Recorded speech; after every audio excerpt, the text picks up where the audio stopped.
पहिली सासवडी पुन्हा हे दुसरी झाली पुन्हा हो नाही पुन्हा दक्षिण अर्धा देतील बघा लोक लोहगाव आहे लोहगाव मोशी आड नाव आहे त्यांचं काय हे सगळे माझ्याकडे 3 पुरी कुठं दिल्या जावई कोण सगळे आहे महाराज आणि त्या भांडवलावरच कीर्तन चालू 500 500 आपलं काय नाही रिकामाच नाही फक्त ज्ञानोबा तुकोबाचं भांडवल आहे आपल्याकडे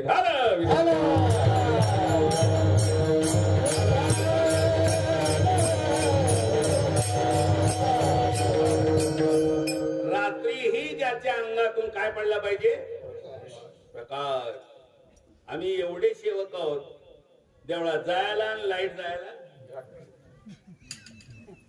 तिकडे बी अंधार संसारात बी अंधार आणि पुन्हा त्याचे 2 भजनी केल्याशिवाय त्याचा उजेड पडत नाही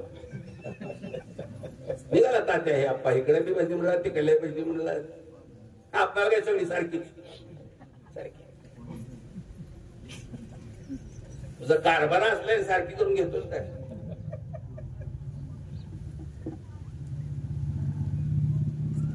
हे लक्षात घ्या कळू दे एकदा साधू संत तरी कळू द्या म्हणजे आपलं जीवन तरी कळेल ऋषींचा रात्री प्रकाश पडतो म्हणून कोणत्याच ऋषीच्या घरात लाईट नाही आणि आमच्यात लाईट असून गॅरंटी इंद्राई नमस्कार गाथा मध्ये महाराज जय हरी जय हरी म्हणजे कोण तुम्ही इंद्र आणि आमच्या उघड्याकडे काय काम करणार जर तसला चान्स आमच्यासारख्या महाराजांना असतात इंद्र आलता आमच्या घरी मग काय करून गेला टोप्या घालून गेला काय का नीट वागून गेला इंद्र म्हणजे आमचा बंगला वास्तुशांती करायची आहे साहेब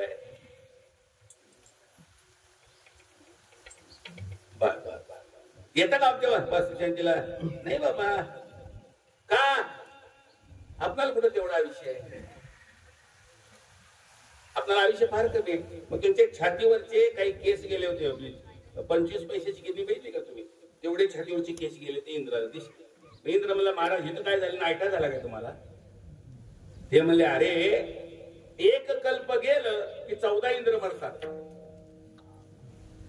किती इंद्र मरतात ते तुम्ही म्हणता ना अकल्पा आयुष्य काय तर कळत नाही अकल्पा अरे 14 इंद्र मेल्यावर एक कल्प होत अशी अकल्प झाले ते काय म्हणताना बी नीट आमचं ध्यान नाही काय म्हणालो ह्याचा बी काय चिंतन नाही मला अकल्पा जेव्हा माझी असं निविढ अरे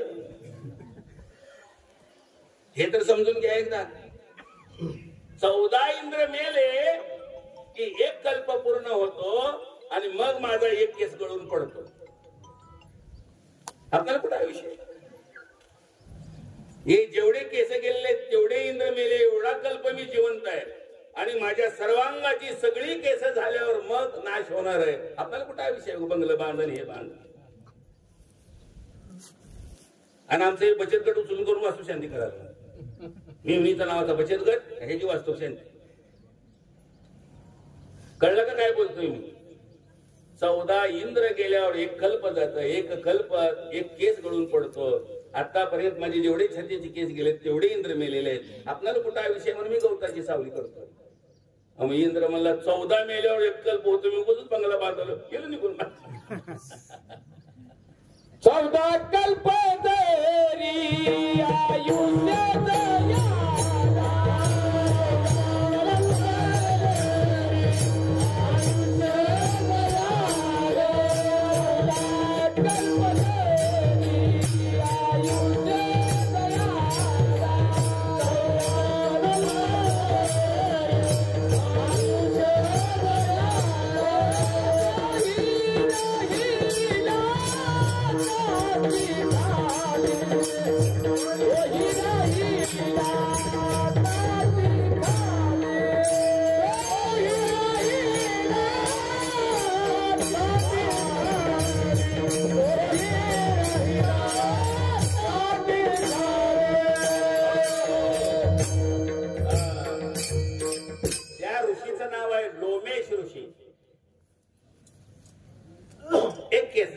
कल्प गेलो किती आयुष्य झालं आणि तोच इंद्राला म्हणते आपल्याला कुठं आयुष्य आहे पण आम्ही आपली गवताची छत्री घेऊन बसलो इंद्र गेलो निघून मार असे आमची किती माव तो मेले हे अजून याला घर बांधलं नाही, मी उगाचच पळवलं मध्ये.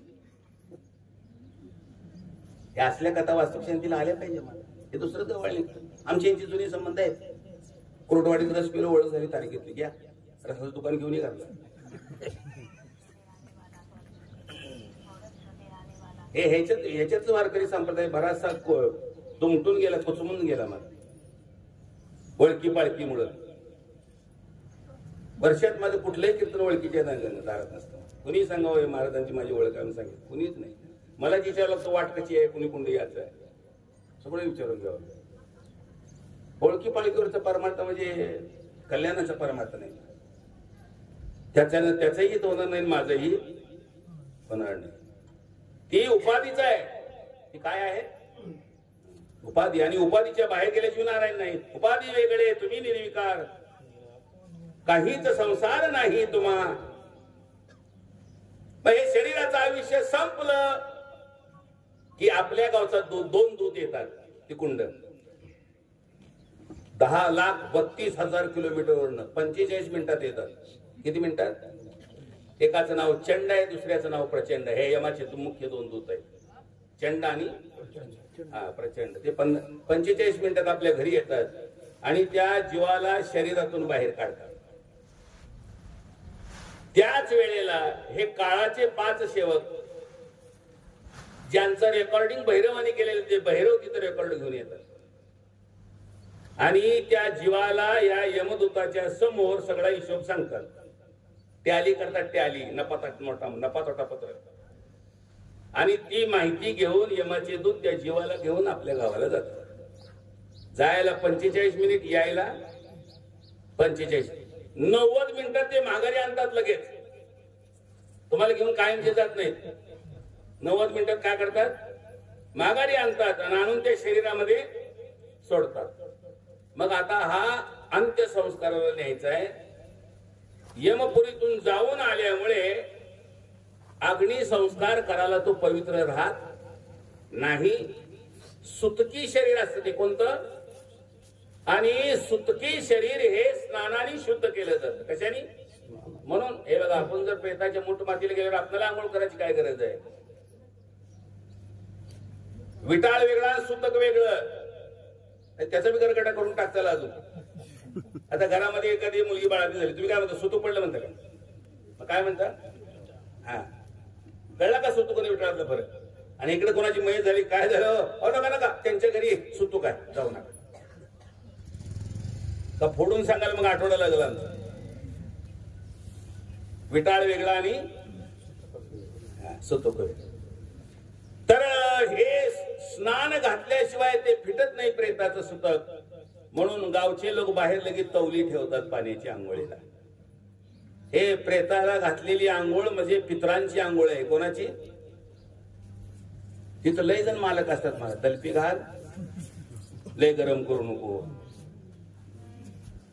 काही आपलं चर्चा चालत. पण त्याला कुणालाच माहित नाही तवली आपल्या बी नशिबाला.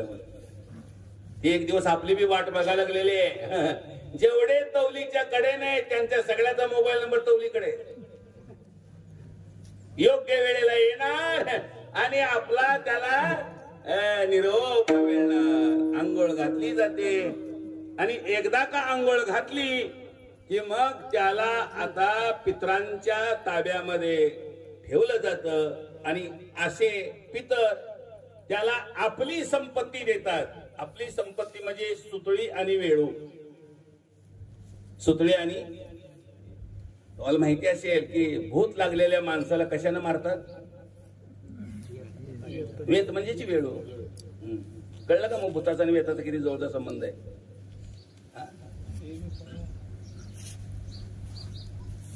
ही त्यांच्या गावची संपत्ती आहे, सुतळी आणि वेळ. एकदा सुतळीनं वेळून बांधला की 200 एकराचा मालक असू दे उठून बसत नाही. थोडलं पोरग किती बी आरडू दे, मालकीन किती बी आरडू दे, भाऊ किती बी आरडू दे, नीट ऑफिसला. म्हणून मी नेहमी तुम्हाला सांगत असतो, आता देवळात बसून आपलं कल्याण होणार नाही. रोज उठा तर मशानभूमी जाऊन बसून या. कोणाचाच वाकडा विचार होणार नाही, कोण वाकडं वागणार नाही, कोण वाकडं कोणाचं करणार नाही. मशानात गेल्याशिवाय सर्व होत नाही. एवढी निब्बर झालीत माणसं आता. देऊळ गळाटून गेलं, गळा लागलं देऊळ आपली वाट बघून ही कवा सुधारते. आता जर सुधारायचं असेल तर कुठं जायला पाहिजे? नीट मशालभूमी रोज जायचं आणि पाया पडून यायचं. मान कापली तरी त्याच्या अजून पाप होणार नाही.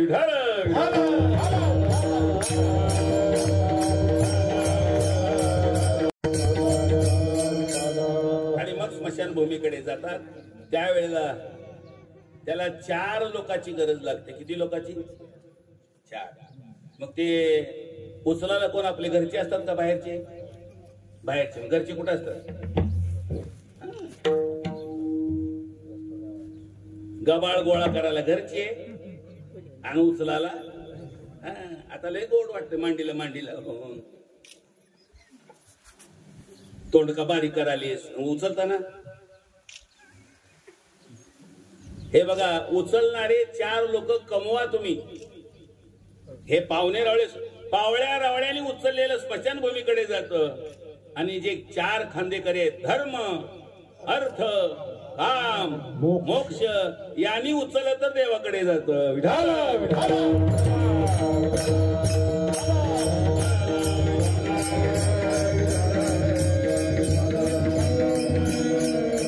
म्हणून हे कमवा. धर्म अर्थ काम मोक्ष. हे कोणाचे सेवक आहेत? धर्म अर्थ काम मोक्ष.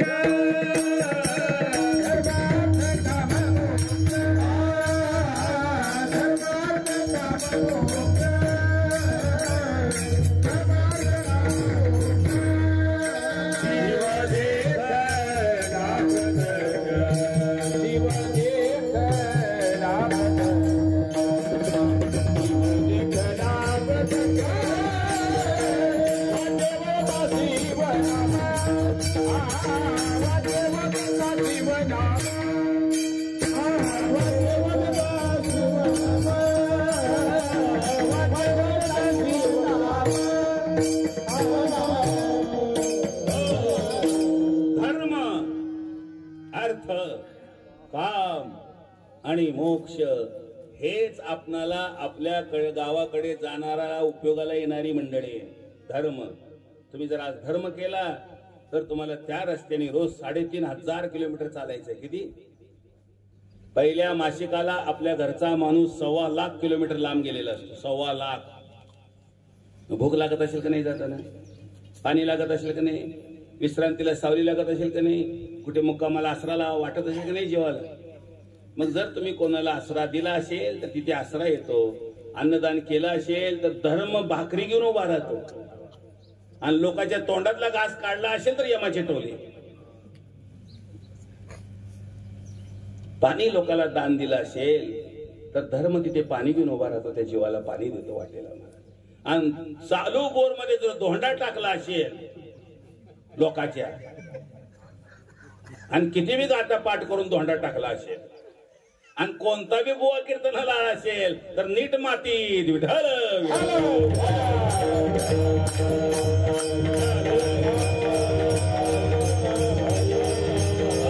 स्मशानभूमीमध्ये आईचे 21 पितर आणि वडिलाचे 21 पितर 42 पितर आपली साक्ष ऐकायला येतात. आणि येऊन अंगठ्यावर बसतात. कुठे? हाताच्या अंगठ्यावर. हे पितरांना बसण्याची जागा आहे. जर अंगठा नीट वापरा. शिलाई मशीनला अंगठा, आमुनीच्या पिंडी उचलायला अंगठा, पत्र हाणाला कोपूर, पाईपलाईनीला पायाचा अंगठा. अंगठ्याचं वाटोळ करून ठेवू नका. अंगठा नसलेला पितर सुद्धा जेवायला चालत नाही. जरा पितूर सांगताना अंगठा पिंगठा नीट बघा. तुंबडलाय का? काट्यानं लासरू झालंय का? पहिलं नख जाऊन दुसरं नख आले का नकली?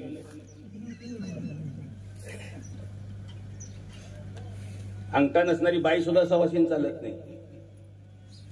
अंगठ्यावर तुमचा 100 जन्माचा हिशोब आहे. किती?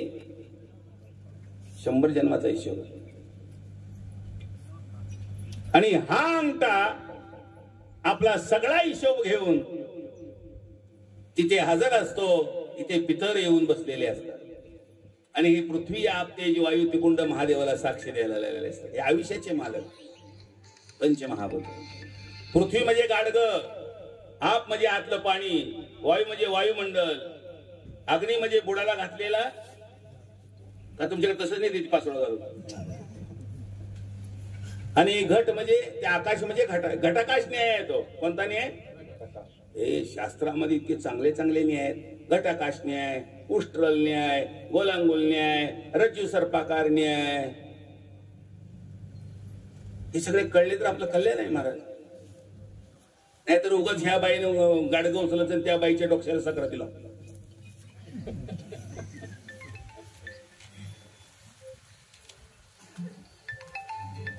काय कळते काय माल दुसऱ्याच, आतली बोर तिसऱ्याची, गाडगं कुंभाराचं उदार आतली बर पाहिलेलं आणलेलं गेले हेलपाट मार म्हणून कुंभार करून गटात भिजून भिजून. जुंधळाची ज्वारीची कंस लोकाची, आणि आयुष्य मागण्यावर याला कसं मिळतं तसं लबाड. हेच गाडगं साक्षाला येतं ते तुम्हाला काय काय लबाड केले हे सांगा. ठीक आहे खरं. फिरविला घाट होडीला चरणी, फिरविला घाट होडीला चरणी, फिरविला घाट होडीला चरणी, फिरविला घाट होडीला चरणी, फिरविला घाट होडीला चरणी, फिरविला घाट होडीला.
घट फोडतात, गाडगं फोडतात. जे गाडगं ज्याच्या खांद्यावर आहे तो धर्मदूत असतो. कोणता दूत? ते पोरगा असू दे, पुतणी असू दे, वटीत घेतलेला असू दे, अनाथ आश्रमात आणलेला असू दे, तो कोणाचा दूत आहे? धर्मदूत. आणि गाडगं ज्या दगडाने फोडलेला आहे तो प्रत्यक्ष महादेव असतो. त्याला 10 दिवस सांभाळून ठेवायचं. त्याच्याशिवाय पितरपिंड घेत नाही. पितराला तुम्ही मोकळे जाता का ते दगड घेऊन जाता? कशाला? कमावतोय आपला. पाहुणा नाही आला तर चालेल पण दगड घ्यावा लागतो आधी. काही चौकशी केली काय दगडाची? नाही. कशाची चौकशी? दुसराच लाचर धंदा आपला. सोयाबीन एकला 6,000 मागल देऊन काढाला. बुसकट येत नाही तिकडे. महादेव प्रत्यक्ष महादेव असतो. तो कोण असतो? म्हणून त्याला ते 10 दिवस सांभाळायचं असतं महाराज. आणि तो असेल साक्षीदार तरच पिंड घेतात पितर. तुम्ही ठेवला म्हणून घेत नाहीत. हे लक्षात घ्या. पहिली गोष्ट, पितरांना पिंड ठेवला म्हणून ते घेत नाहीत. ते जर खुश असतील तरच घेतात. आणि ते जर रागावलेले असतील तर तुमच्या घराचं राख रांगोळी करून टाकतात महाराज. काही ठेवत नाहीत. पोरग बापाला मारतय, बाप पोराला मारतय, नवरी बायकोला मारते, बायको नवऱ्याला मारते, भाऊ भावाला मारतय. दहार काढायला गेलं तर गाय सुद्धा ह्याला लाथा मारते. काही नाही, काही नाही. सोनं यायला गेले कोळस होत याच्या हातून. दावणीची जनावर सुद्धा याच्या हातून वांज राहतात महाराज. चित्रकर्म न करे साधा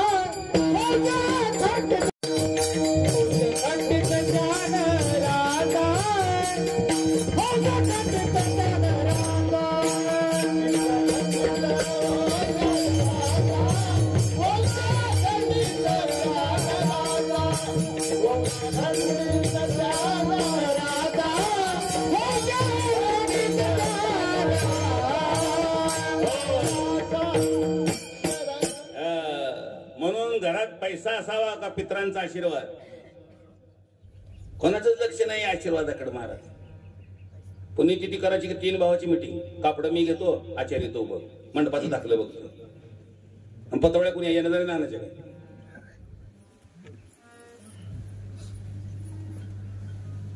अरे हे पितर तुमच्या घरात कसे घुसतात माहितीये का तुम्हाला? तुमचा मुलगा होऊन येतात आणि चिचून काढतात मला. एका वस्तीवर मुक्कामाला गेलो, म्हणजे काय नाना कसा काय ना तो? मग मी म्हणलं काय नाक सरळ हो, आमचा आजा असा सुद्धा आला बघा आजा घरात. हे उचलून कवा राज्यालाच पैसे काढायला आजीची खिशात.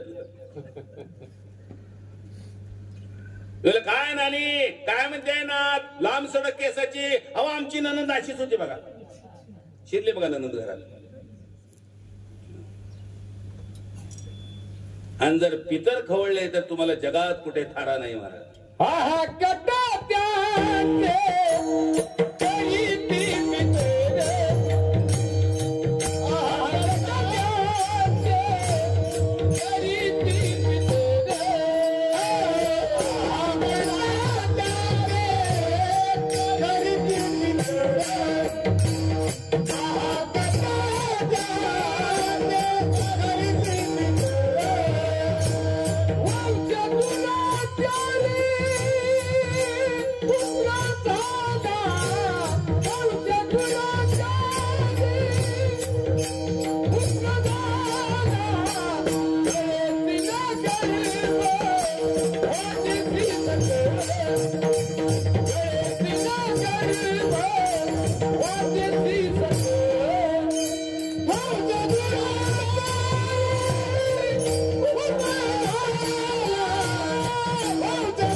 स्वतःच्या वाढदिवसातनं बाजूला या. तेवढ्या खर्चाची घरी भागवत कथा ठेवा, कुळाचं कल्याण होईल. अरे ते तुमचा केक तुमच्या घरी खाऊन जातात आणि तिकडे गेले की निंदा करतात. सगळं 2 नंबरचा आहे हो महाराज, काय खरं नाही याचं. त्याच्याऐवजी पितरांना एखादी भागवत कथा करा. आयुष्य देणारे पितर आहेत, खाऊन जाणारे नाहीत. खाऊन जाणारा पुन्हा म्हणतो राहिलेल्या 40 लोकांना चिवडा मिळालाच नाही म्हणून. काय काय लोकांचे 90 वर्ष लग्नाचे वाढदिवस. म्हाताऱ्याला लांबचा चष्मा, म्हाताऱ्याला जवळचा चष्मा, आणि गडबडीत झाली हे नाही त्याचा चष्मा, त्याने नेला ह्याचा चष्मा. जवळचं म्हातारा लांब तिकडे का बसला इकडे म्हणाल. कशाला माती पडली, तुझा बाबा कुठे तुला दिसेना आणि यमाचं कवा सापडावा. आणि म्हातारा तिकडून म्हणजे इथं तर बसलो की अजून कशा जोड बोलवाली, त्याला जोड चला ह्याचा चष्मा त्याला गेला, आणि आमचं वाटोळं झालं. विढाळ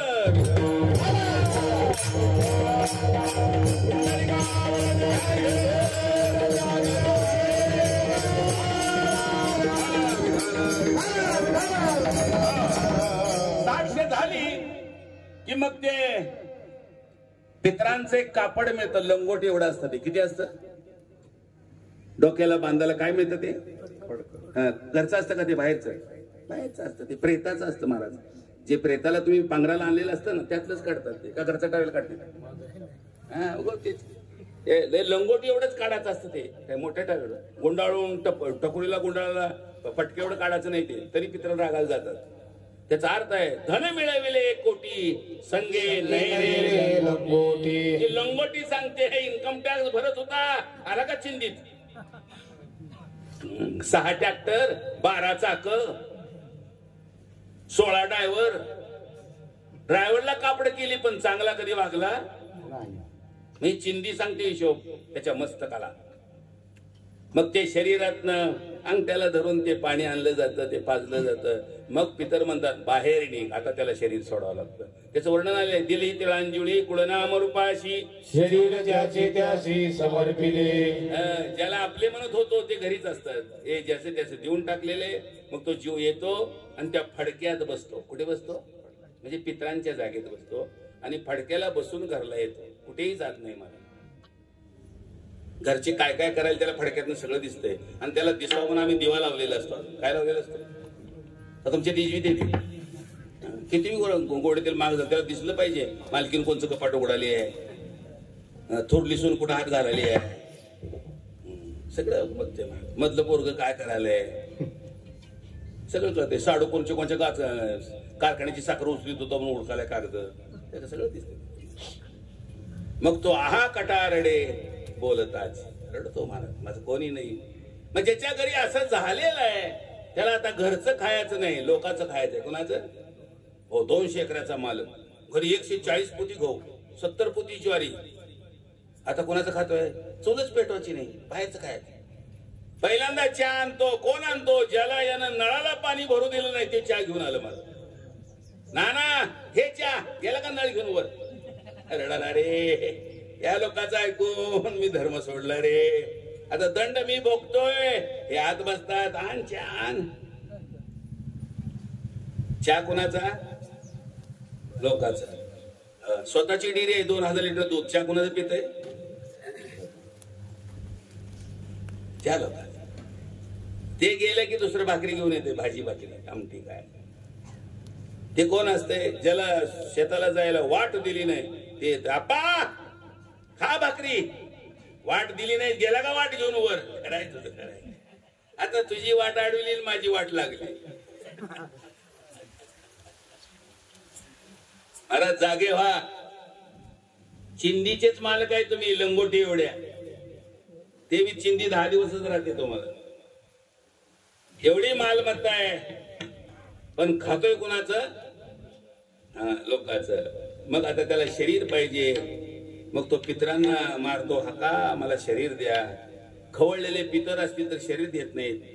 आणि जर चांगले पितर असतील आपल्या कुळात, आपल्या वागण्यानं त्यांचं चांगलं झालं असेल तर असे पितर तुम्हाला 9 दिवसात एक शरीर देतात. पहिल्या दिवशी मस्तक, दुसऱ्या दिवशी छाती, तिसऱ्या दिवशी पोट, चौथ्या दिवशी कटिप्रदेश कंबर, 6व्या दिवशी मांड्या, 7व्या दिवशी पोटरे, गुडघ्या, गोटे तयार होऊन 9 दिवसात हे शरीर तयार होतं. हे अंगठ्या एवढंच असतं. हे किती असतं? अंगठ्या एवढं शरीर असतं. हे शरीर व्हायला 9 दिवस लागतात. मग 10व्या दिवशी ह्या शरीरात त्या फडक्यातनं काढायचं आणि त्यात घालायचं. फडक्यात बसलेल्या काढायचं कुठे आणि ह्या शरीरात घालायचं. कशासाठी? पिंडाला. जर हे शरीर नाही मिळालं तर जीवाला पिंड घेता येत नाही. असे जीव बेवारस टाकले जातात, भैरवाच्या ताब्यात राहतात ते, आणि त्यांना पिंड घेता येत नाही. पिशाच्य अशा प्रकारे होऊन फिरवलं. म्हणून एवढं तरी काम करा की मेल्यावर पिंडाला शरीर मिळेल, एवढं तरी शुद्ध राहा. ऐसोनी निवांत शुद्ध करी आपुले चित्त. आणि हे शरीर मिळालं तरच पिंड घेता येतो, आणि पिंड घेतला तरच त्याला पुढे वाट चालता येते. आपलं पिंड म्हणजे त्याला चालण्याचं बळ आहे. म्हणून हे पिंड मिळेल असं शरीर आणि पिंड आम्ही कमवला. अभंगाच्या पिंडाला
3च ठिकाणं सांगितलेली. फाल्गुन नदी, अक्षयवट आणि गया. फाल्गुन नदी, अक्षयवट आणि गया. इथे पितरांना येण्याचं मुक्त आहे स्थान. येण्या जाण्याचा खर्च सगळं तेच बघतात. इकडं तिकडं गेलं तर मग त्यांच्या बळावर आणावं लागतं त्यांना, किंवा आपल्या पुण्याईवर यावं लागतं त्यांना. हे तीनच आहेत. फाल्गुन नदी माहिती आहे ना तुम्हाला? कुठे आहे? माड्याच्या जवळ.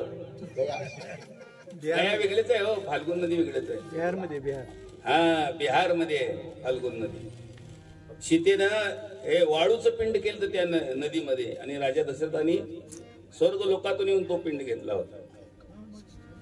तर हे असं आहे. आणि पिंड दिल्याशिवाय आपल्या पितराच्या ऋणातून आपण मुक्त होत नाही. पिंड म्हणजेच त्यांच्या गयेचा उद्धार केल्यासारखं आहे. अभंगाच्या माझे झाले गयावर